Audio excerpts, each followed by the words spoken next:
Chapitre 1. La réalité divine. Que la grâce du Seigneur Jésus-Christ, l'amour de Dieu et la communication du Saint-Esprit soient avec vous tous. 2 Corinthiens 13, verset 14. La doctrine de la Trinité a fait couler beaucoup d'encre ou peut-être même de sang. Ce mot n'est pas mentionné dans les Écritures, mais il a été convenu depuis plusieurs siècles de donner le nom de Trinité à cette réalité de l'unité du Père, du Fils et du Saint-Esprit. Notre but n'est pas d'exposer une théorie théologique, mais de vulgariser cette réalité qui est aussi une richesse et qui, en fonction de notre connaissance et de notre compréhension de cette dernière, déterminera l'efficacité ou non de notre connexion spirituelle. Si nous ne connaissons pas pleinement l'identité des personnes qui composent la Trinité, notre méditation est incomplète.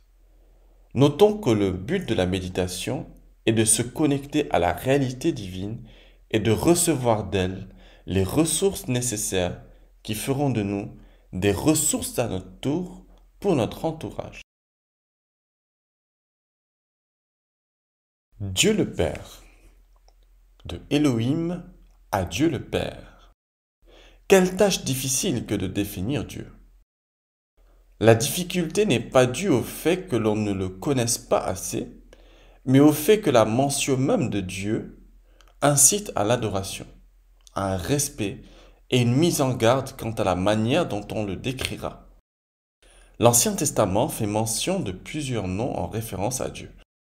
Les plus courants sont Elohim, dans Genèse 1, verset 1, au commencement, Elohim créa le ciel et la terre. Ce nom à consonance plurielle renvoie au Dieu de la création et a dans certains contextes un sens commun. Par exemple, Elohim peut avoir le sens d'un Dieu ou des anges.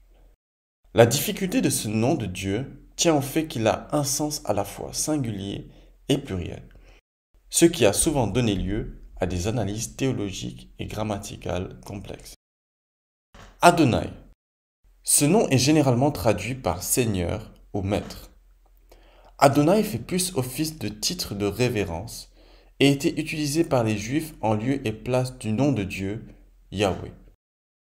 Yahvé ou Yahweh ou Jéhovah. C'est le nom propre en référence à Dieu, dont le sens énigmatique est celui qui est l'existant ou lui qui est par lui-même. La tradition hébraïque interdisait la prononciation de ce nom pour en révéler le caractère sacré. L'Ancien Testament, par ses diverses références au Dieu créateur de toutes choses, montre un caractère sacré, inviolable, voire quasi inaccessible de Dieu. La loi de Moïse confirmait ce caractère, et l'accès à la présence de Dieu ne pouvait se faire que par l'intermédiaire de sacrifices d'animaux et de rites. Mais après des millénaires de sacrifices, de rites, de dogmes inviolables et de crainte d'un Dieu redoutable, arrive une révélation fraîche de Dieu qui aura bouleversé l'entendement de l'époque, aussi bien chez les Juifs que chez les non-Juifs. Cette révélation de Dieu apparaît comme une bombe sur toute la tradition judaïque et même sur le monde spirituel. C'est une révélation simple, accessible à tous. La révélation de Dieu comme Père. Le rétablissement de la relation originelle. C'est Jésus qui apporte cette nouvelle vision de Dieu, vision pas si nouvelle finalement, étant donné qu'elle trouve son origine depuis le commencement de l'humanité. La véritable identité de Dieu est une identité de Père. C'est pour cela que le ministère de Christ sur terre était un ministère de réconciliation, et qui dit réconciliation dit forcément rétablissement d'un lien ou d'un ordre originel.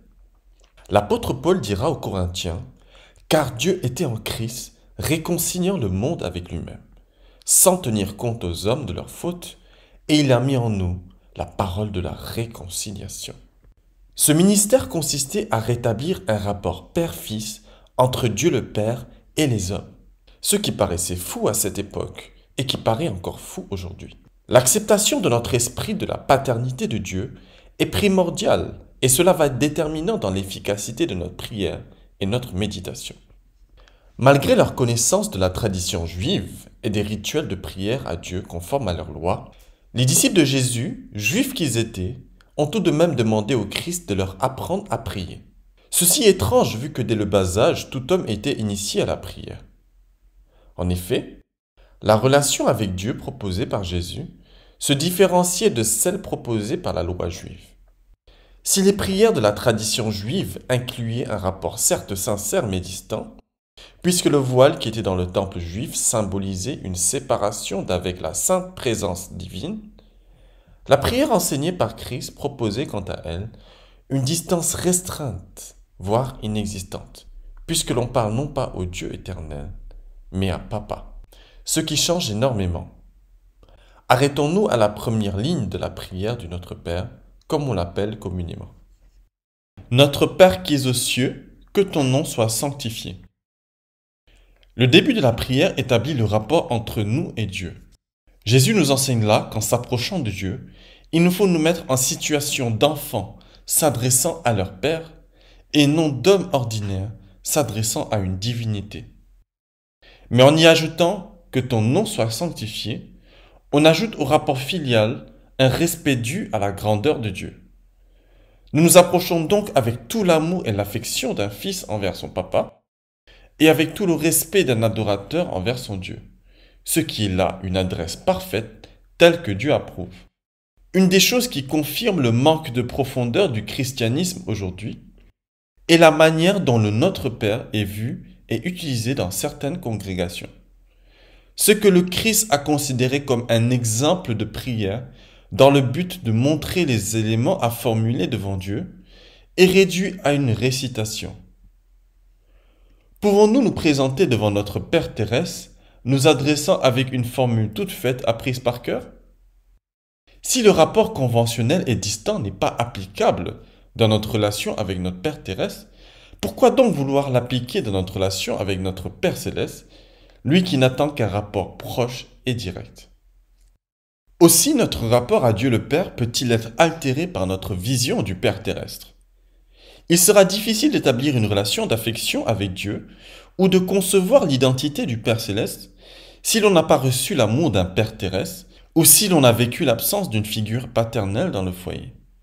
C'est pour cela qu'il est important de se poser quelques questions lorsque l'on veut entamer une connexion spirituelle.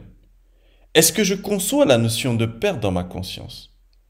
Suis-je accoutumé à un dialogue Père-Fils? Suis-je en paix dans ma relation avec mon Père terrestre? Ou s'il n'est plus de ce monde, quel souvenir est-ce que j'entretiens de sa personne? Il est important d'être au clair et d'être restauré dans nos rapports avec notre Père terrestre pour que la vision que l'on aura de Dieu ne soit pas altérée et que la prière que l'on adressera à notre Père céleste réponde à l'attente de ce dernier qui est sans aucun doute le Père par excellence puisqu'il est l'auteur même du concept de Père. Jésus est venu nous montrer un exemple de relation avec Dieu. Sa mission sur terre, hormis le sacrifice qu'il devait accomplir, était d'établir les bases de ce qui sera la nouvelle alliance. Ces bases comprennent les enseignements qu'il a donnés et les actes qu'il a accomplis et exécutés dans son quotidien. La lecture des évangiles nous montre un Jésus proche de Dieu le Père, avec qui il entretenait une relation père-fils, ce qui lui permettait de connaître et de sonder le cœur de tout homme. Le Père comme source. La notion de Père renvoie aussi à la notion de source. L'apôtre Paul dans l'épître aux Éphésiens dit ceci. C'est pourquoi je fléchis les genoux devant le Père, de qui toute famille dans les cieux et sur la terre tire son nom. On pourrait se poser des questions quant au sens de ce verset, lorsqu'il est fait mention de famille dans les cieux. Il est vrai qu'il existe des familles sur la terre, mais quelle famille y aurait-il dans les cieux? Comprenons dans ce terme de famille l'idée d'un groupe, d'une espèce, de tout type de création qu'il puisse avoir dans ce monde. Les animaux trouvent leur source en Dieu le Père, de même que les végétaux et les êtres humains. Toute la complexité qu'ont les espèces vivantes, elles le doivent au Créateur, c'est-à-dire le Père. Les scientifiques consacrent une vie entière dans des recherches sur le corps humain, sur les éléments de la nature et leur complexité et parfaite coordination ne peuvent nous faire douter de l'existence d'une source intarissable, intelligente et consciente qui maintient l'équilibre dans l'univers. Ce que certains appelleraient intelligence infinie, la Bible appelle Dieu le Père, révélé par Jésus-Christ. Une telle appellation rend Dieu beaucoup plus proche des hommes. Il est logique que lorsqu'on s'adresse à son papa, il n'y a pas à prouver quoi que ce soit. Se présenter à papa est un droit légitime, quelle que soit l'intégrité et la nature du fils ou de la fille. Par contre, se présenter à une intelligence infinie, ou à un Dieu, ou à un être supérieur, ne révèle pas un droit légitime, mais plutôt la nécessité d'un protocole, d'autant plus que le rapport est indéfini. Le Dieu que Jésus-Christ a révélé n'a pas de protocole, mais un amour de père. Le bénéfice de cet amour ne dépend que de la disposition et de la volonté du fils ou de la fille que nous sommes potentiellement. Ainsi, notre connexion divine prend en compte le fait que notre être trouve son origine en Dieu le Père, source de toute vie. L'image de l'arbre planté près d'un courant d'eau, d'après le psaume 1, a tout son sens, étant donné que l'arbre en question porte du fruit parce qu'il se connecte à la source de vie qui est l'eau. Conclusion. Jésus nous a apporté une nouvelle révélation de Dieu, celle d'un Père aimant. En nous connectant à Dieu le Père, nous devons considérer sa grandeur et dans ce cas, nous approcher avec respect, mais tout en gardant l'amour d'un fils envers son Père.